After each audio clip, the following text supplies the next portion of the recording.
Welcome, everyone, to Mintel's Little Conversation, real conversations with actionable insights into what consumers want and why. I'm Lynn Dornblaser, Principal Consultant at Mintel, and today we're discussing Natural Products Expo West. I'll talk about that in just a second. Today, I'm joined by two of my colleagues who were at the show who can tell us all about it. We've got Melanie Bartelme, who is Associate Director of Mintel Food and Drink, and Michele Golden, who is Director of Mintel Consulting. So as I said, today we're talking about Expo West. Now, for those of you in the U.S. who are familiar with U.S. trade shows, you would know Natural Products Expo West has been around a long time. I certainly went to a lot of them over the course of time, and it continues to get bigger and bigger and bigger.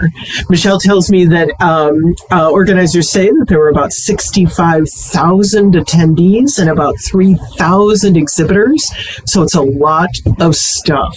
So we've got a lot that we want to talk about regarding the show, but I'm going to start actually, Melanie, with a question for you, since you said the last show that you went to for Expo West was 2019, and certainly there have been a couple of them since 2019, but what would you say is different?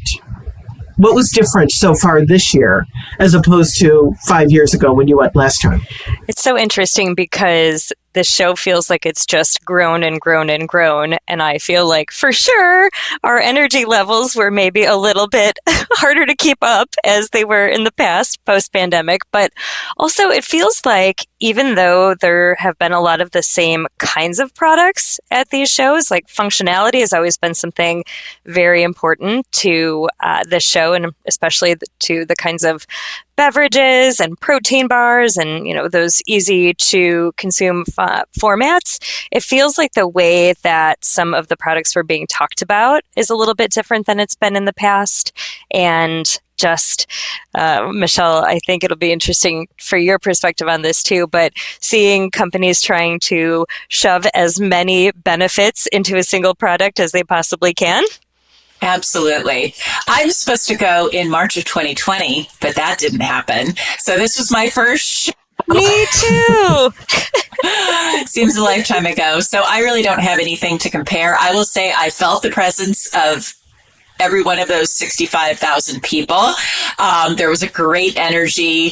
The exhibitors had great energy, but I would agree with you, Melanie, that there was just kind of an onslaught of functionality, and brands have to be so careful that they're really providing consumers with important takeaways about their products, that it's not just they can do everything, but, why should I care about your product? Some of that might be naming a product, relaxation or energy or, brain development, rather than leading with ingredients that the consumers might not know their function. Did you find that there were companies that were doing a good job of leading with benefits as opposed to leading with ingredients? I think that there definitely were some on the functionality side that really stood out for that, where there was a company that does a couple of different kinds of products, but they definitely in all of their products focus on the healthy mind, which is really interesting because all of those other benefits and functionalities that Michele was describing, like those are definitely present as well. Focus, calm, relaxation. But this one is talking about how when you have a healthy brain, it's called Mind Right.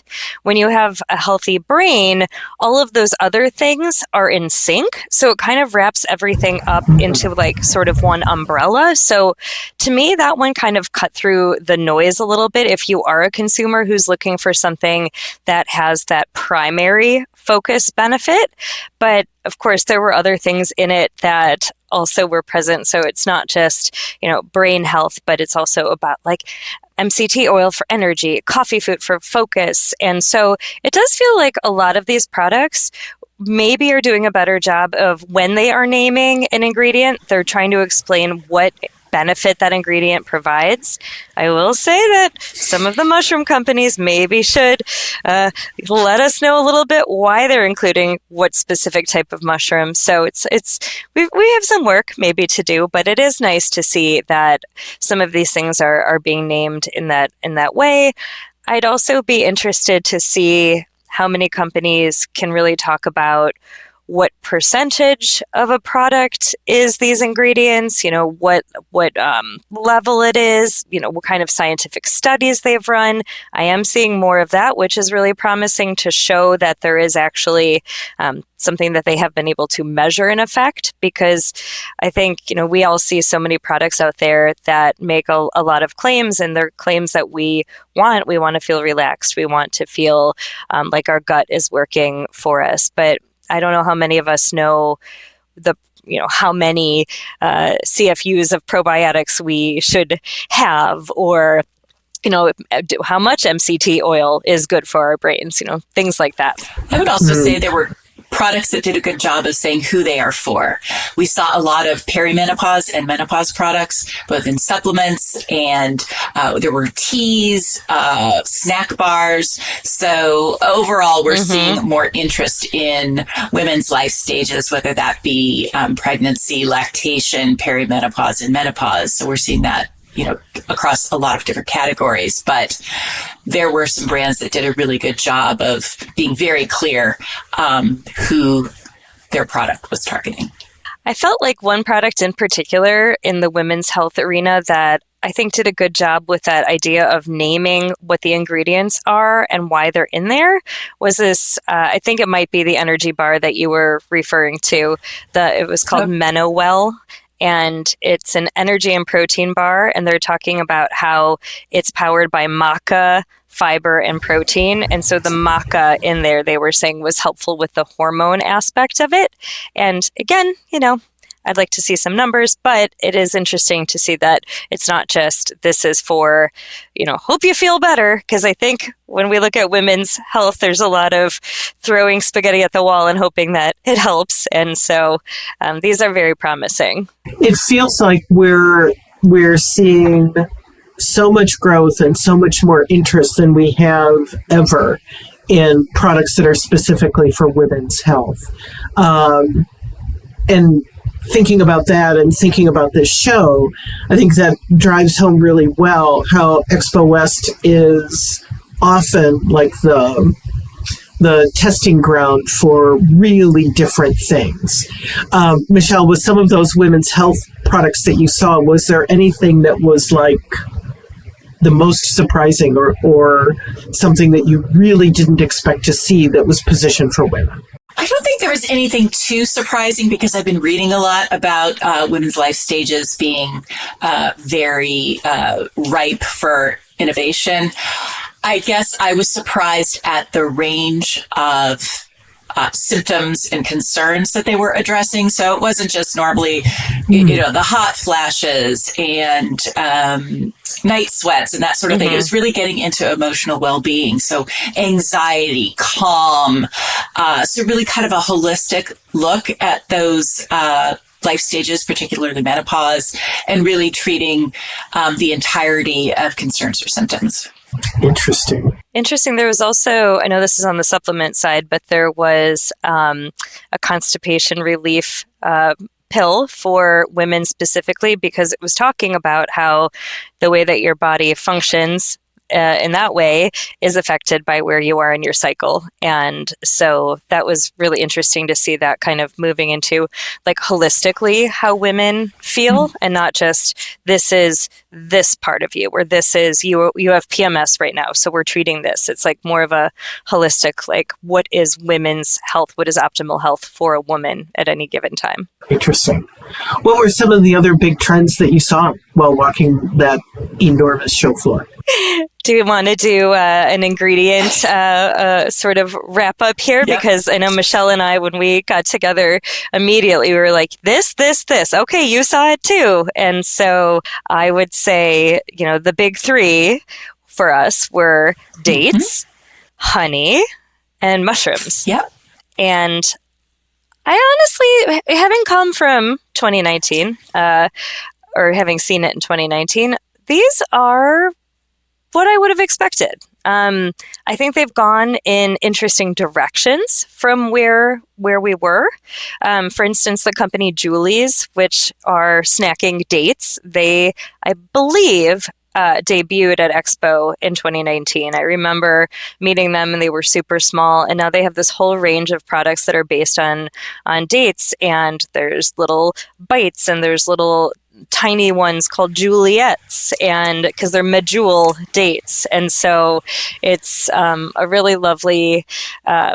It's been like a dynamic sort of organic journey, it feels like, kind of being something different, a date as a food. Yes, it's definitely there in sweeteners as well, but there were also some other snacking dates. I think that's been really interesting.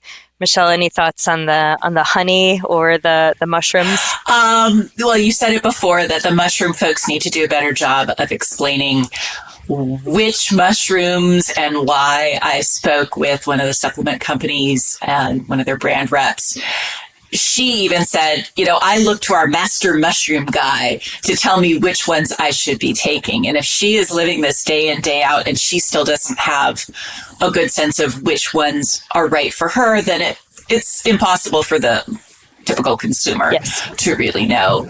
With mushrooms, we also saw them with a few exhibitors being kind of a meat substitute, not part of a patty or a fake meat product, but really giving that kind of heft and umami to different sauces, like a spaghetti sauce.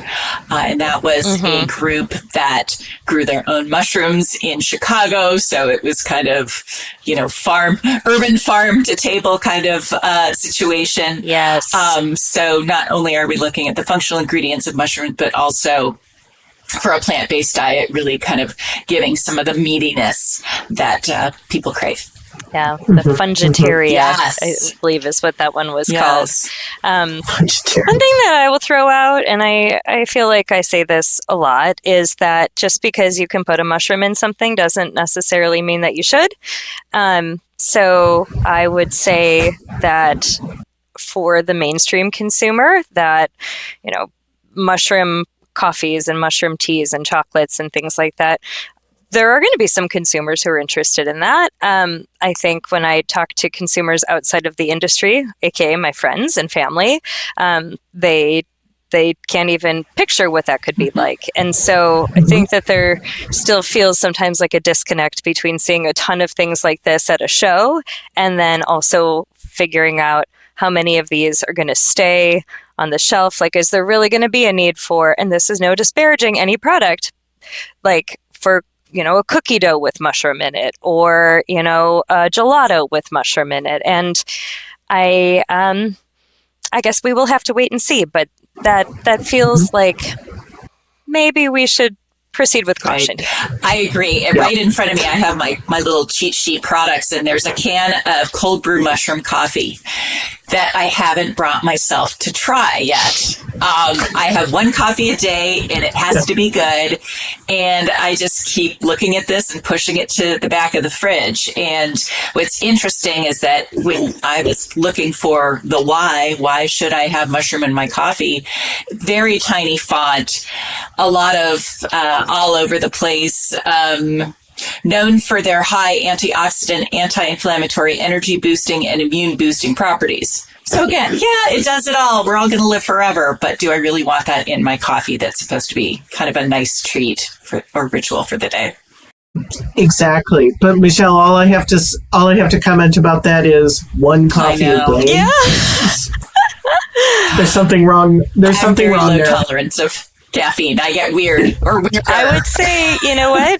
Decaf coffee is still like the big drum that I'm beating, because I know when we look at our data, desire for that is not that high out there, but we hear so many people talking about wanting to control their intake of things like sugar, of wanting to regulate, to be, able to really, create their own roadmap. And I feel like lower caffeine levels and decaf coffee, it's like we're on the cusp of that really taking off to be something that you can have that experience. I was just talking to a colleague about a martini espresso and how we're not going to be able to partake in that trend because we can't drink caffeine that late at night. But I tried some really good decaf products from, there was a company that was there at the show called Explorer, and they have decaf, low calf, high calf. They've got all the different concentrates, and they're saying that their decaf is one of their, biggest sellers. Same thing with Joe Coffee out of New York, because it's so hard to find something that is really good quality that the ones that are doing it well, they're going to find a lot of success with that niche consumer until that really, kind of goes the way of the oat milk and shows up everywhere. Yeah, thinking of that niche consumer, one of the things that has always struck me about Expo West is, and Mushroom speaks to this beautifully, how you see products that are so interesting and very clearly a real passion by the people who started the company and created the products that might still be a little bit in search of a consumer base. And I guess a question I would have for the two of you is, what advice would you give these small exhibitors or these companies that are relatively small with a niche product for a niche consumer to potentially appeal to a somewhat broader base of consumers, which they do? I would say know your market. $1 million question. Know your market. So, just because you love something or you had a specific problem, you really need to research how many other people have those same concerns or interests.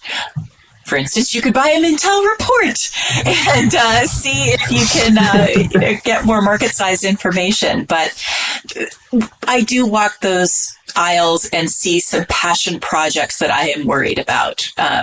People put so much of their heart and soul into things that maybe aren't ready for the market, or the market's not ready for them, or they're just too niche. And for instance, there were a couple products that were egg protein snacks. One was really good. One was not good. I actually had to run away and spit it out.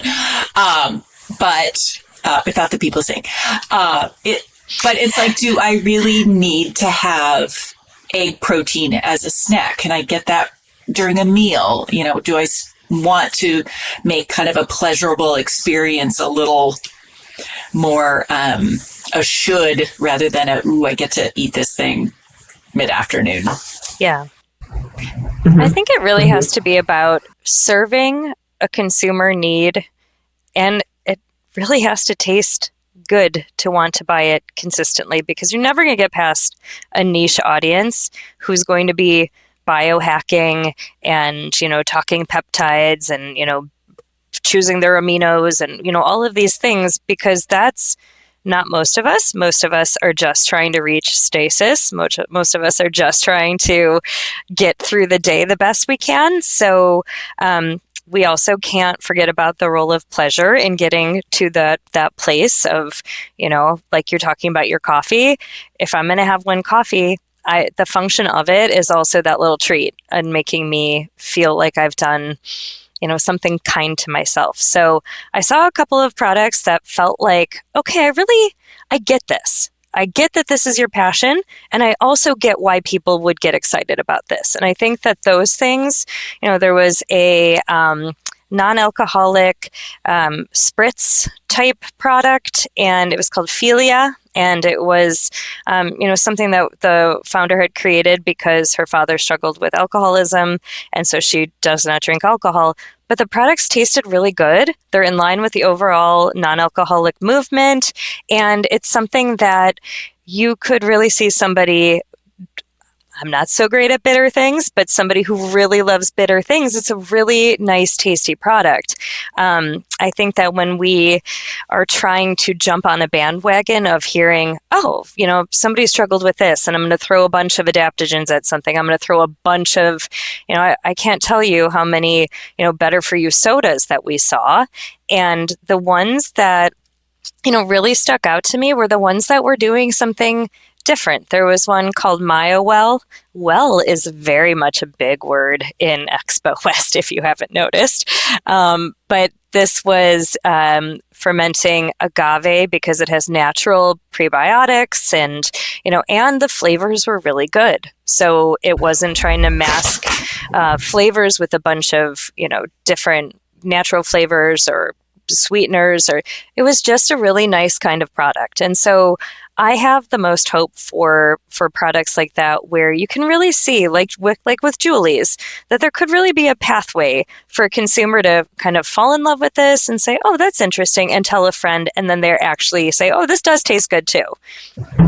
Yeah, the taste challenge is a huge challenge, I think, for all companies. And I think traditionally Expo West exhibitors often struggle with that just a little bit. I remember the very first Expo West I went to in a completely different time would have been in the late 1980s. And the person I was working with, who was my mentor and showing me the ropes with new product introductions and trends and all of that, said to me, and he had been to that show a million times, he said to me at that time, again, this is like probably 1987, said to me, whatever you do, don't taste anything. Because at that time, the products, there was virtually nothing that tasted good. You went to what was then called a fancy food show to taste all the products that tasted really good. But now it feels like there's much more connection at this show regarding functionality and good taste, although clearly some big missteps.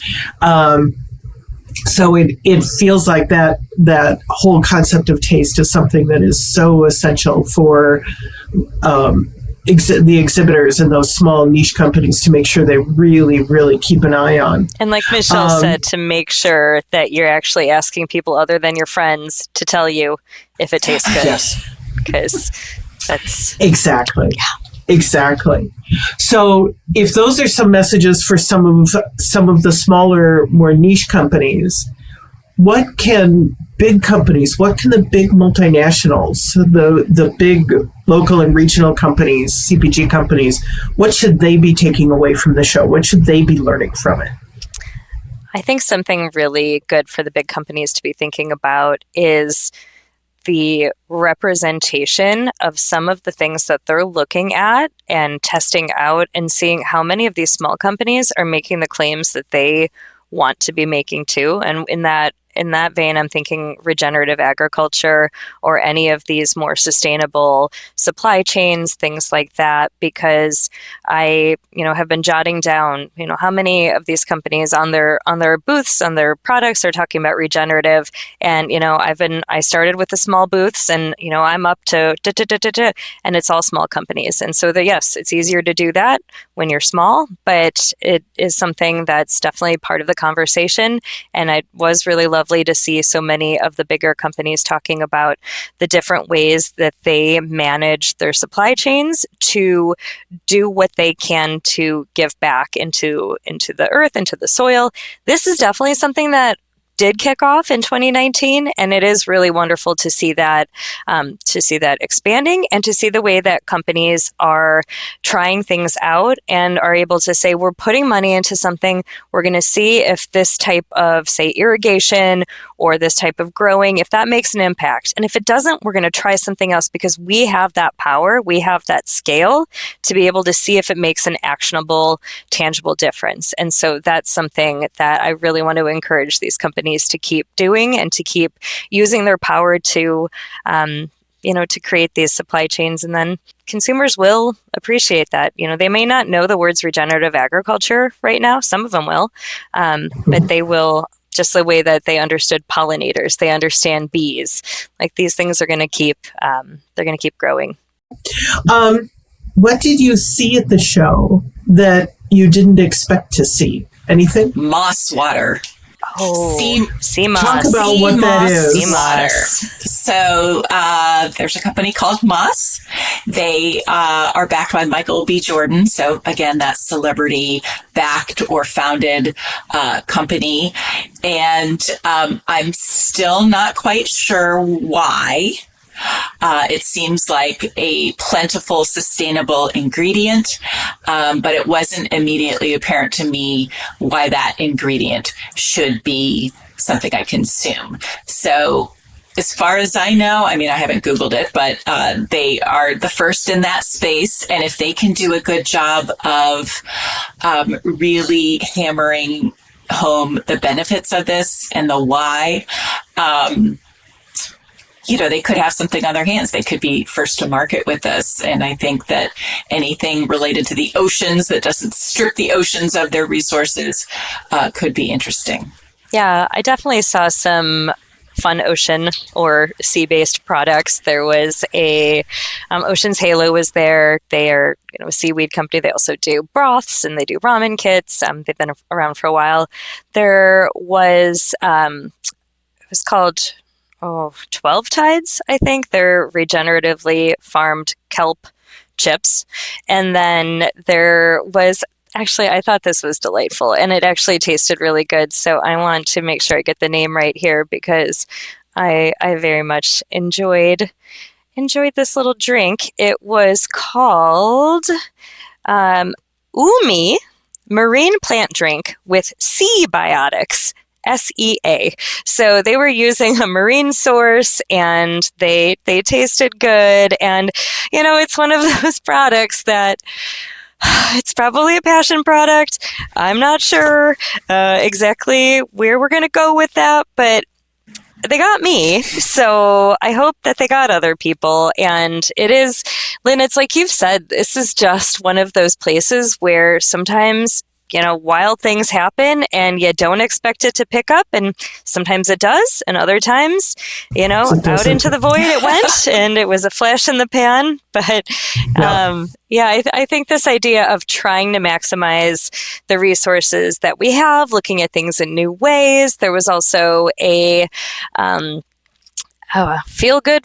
There's a lot of foods that say like feel good, do good, these types of things. But it was a pork style dumpling that was made with a protein from algae. So I know we've been talking about that. There's algal oils. There's all sorts of these things. So I think, if anything, what I love about this show is the amount of creativity and the thinking outside the box, even if some of that may be most applicable for a Southern California demographic, which my friend has said could be its very own market, just products for them. So I think, Michele, you had a great answer to a question I was going to ask, which was, what was the strangest or the most unusual product that you've seen? That might be moss water. Was there anything else that you saw that would fall under that really unexpected, or can't believe somebody came out with this? Anything like that really shocked you? Moving into the BPC category, there is a company from the UK called Wipe, WYPE, which is a gel product that turns regular toilet paper into a cleansing wipe for intimate cleansing. We're seeing a lot of these so-called flushable wipes really are not flushable, and they really destroy plumbing systems. Yes. We're also seeing finally the American public getting interested in bidets, typically in the form of bidet attachments to the regular toilets. And this is a way to kind of bring that additional down below cleansing to an American audience in a way that's not going to ruin our systems. They were in an aluminum container, so I saw a lot of aluminum in BPC and household care, but it'll be really interesting to see if that type of product catches on. The DIY yes. of these things. Yes. Yeah. Absolutely. But the whole idea of normalizing or being very open about cleaning down there.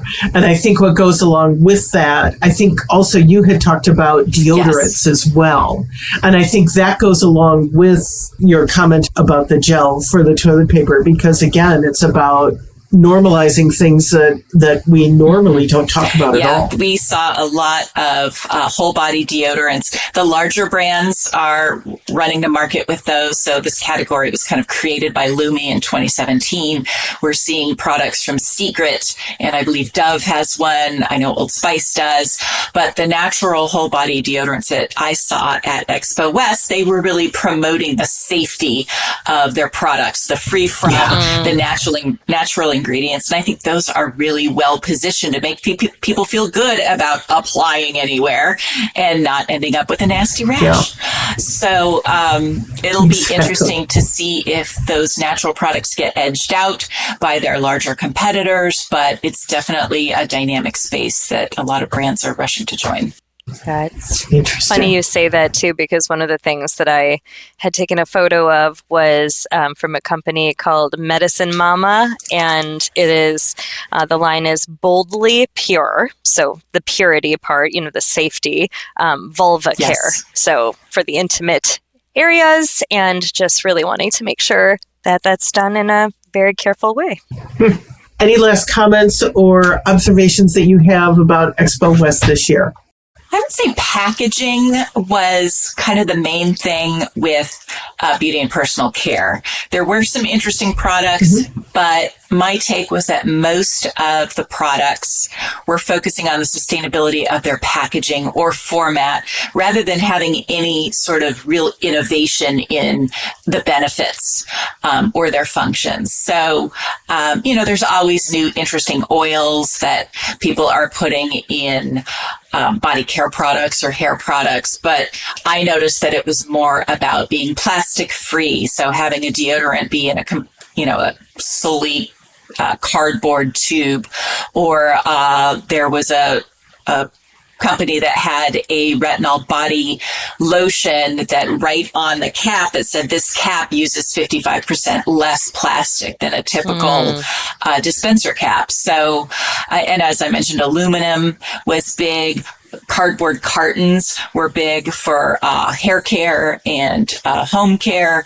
So it would be interesting to see if next year, when we attend, those BPC products are able to bring some real innovation to their products in addition to the evolution of their sustainable packaging. Yeah, it's interesting just to add on there a little bit with the aluminum and the move away from plastic. There is, a whole, if you walked outside of the hall, the whole big display from Liquid Death, and their whole thing, it's death to plastic. So it's, they're in aluminum, and it's, all about moving away from that. One thing I'll just end with is, there are some very unusual things that, we'll have to see as we attend more shows over the year, us and our other colleagues, if some of these things pop up. For instance, there was a lollipop that was from a powdered greens company, so you could get your greens in sucker form. That I'm not sure is going to be a lasting sort of product, but I'll be very interested to see if that pops up at Sweets and Snacks or at Fancy Food or any of the other ones down the line. Fascinating. This show never, ever, ever disappoints. There is so much to be surprised by, to be amazed by, to shake your head at, and to think, how did somebody actually come up with that idea? How is that even possible that someone thought that would be a thing? So for all of you listening in today, I would say thank you so much for joining us to talk about this great trade show. But as you know, the conversation doesn't end here. So if you head over to Mintel's LinkedIn and Instagram, please let us know what you think about this podcast and about any of the others that we've done. If you want to know more about Mintel, visit Mintel.com and sign up to become a member of the free Mintel Spotlight community. So, as I said, we've learned an awful lot here about Expo West. There were a couple things that really stood out to me. One is how important you feel it is for companies to talk about the function of a product first and then talk about the ingredients. I was really taken by all the conversation around things from the ocean. ingredients from the ocean, including moss water, which I think is something we all need to keep an eye open for. And the third one is about care down there, whether it is feminine care or alternatives to bidets, ways to get yourself clean or to not be stinky down there, and the whole focus on the naturalness of the ingredients to help care for those sensitive areas and be kind to them as well. So make sure you don't miss a single episode. Subscribe on iTunes, Spotify, or wherever it is you get your podcasts. Goodbye for now, and we'll catch you next time for a new episode of Little Conversation.